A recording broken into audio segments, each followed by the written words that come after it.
Здраво на сите, продолжуваме понатаму со нашите лекции, учиме германски со левел. Во оваа лекција ќе учиме како да промениме еден глагол во сегашно време, за да можеме понатаму да ги научиме и прашалните зборчиња и прашалните реченици. Глаголите, како и во македонскиот јазик и во германскиот јазик, имаат посебни наставки за секое лице, така да ќе мора да се научат тие наставки за да ги знаеме потоа и да можеме правилно да ги употребиме и во исказните реченици и во прашалните реченици. Започнуваме со глаголот зборува или шпрехен на германски. Шпрехен и си има различни форми за секое лице. Во еднина, во прво лице, их шпрехе, јас зборувам. Ich spreche.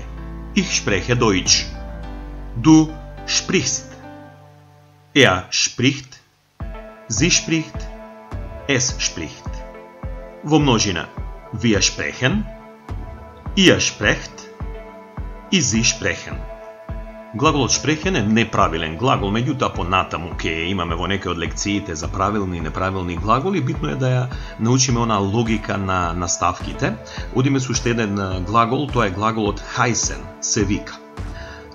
Ich heiße, du heißt, er heißt, sie heißt, es heißt. Во множина wir heißen, ihr heißt, Sie heißen. И од овие два глагола можете да забележите дека наставка во прво лице е, во второ лице еднина ст, во трето лице т. Во множина, глаголот во прво лице множина останува во иста форма и во трето лице со наставка н, додека во второ лице множина наставка е т. Спомнавме прашални реченици, ќе обрнеме внимание на прашалните реченици и прашалните зборчиња во наредната лекција и поради тоа во оваа лекција ќе го смениме и глаголот fragen, што значи прашува. Ich frage. Јас прашувам. Du fragst. Er fragt. Sie fragt. Es fragt. Во множина wir fragen. Ihr fragt. И Sie fragen.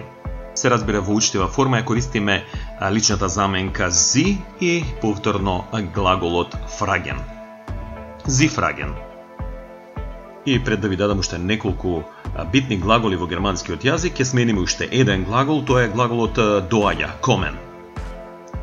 Во прво лице ich komme. Јас доаѓам. Du kommst. Ти доаѓаш.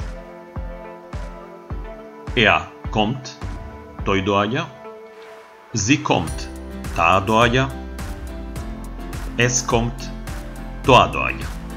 Тоа се еднинските форми, во множина имаме wir kommen, ние доаѓаме. Ihr kommt, вие доаѓате. И Sie kommen, тие доаѓаат. Се надевам дека промената на овие глаголи ќе ви помогне да го сватите и да го научите менувањето на глаголите во сегашно време во германскиот јазик.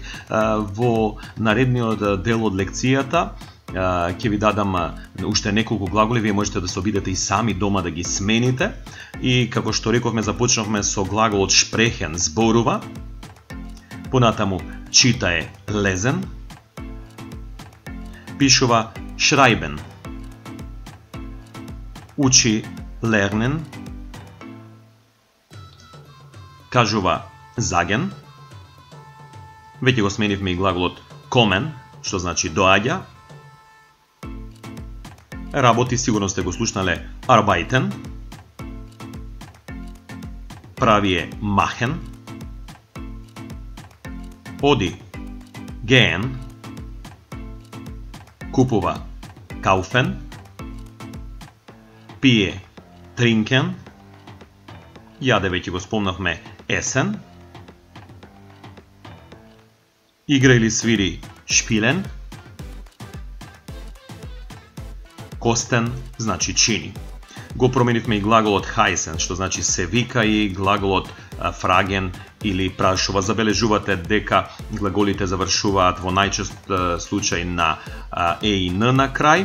а додека во речениците се наоѓаат скоро секогаш на второ место, освен кога се работи за прашална реченица во која што немаме прашално зборче, туку прашањето започнува со глагол. Тогаш глаголот се наоѓа на прво место. Во сите останати во исказните реченици, значи во прашалните реченици со прашално зборче, глаголот се наоѓа на второ место. Основата ја добиваме кога ќе ја одземеме наставката е и н.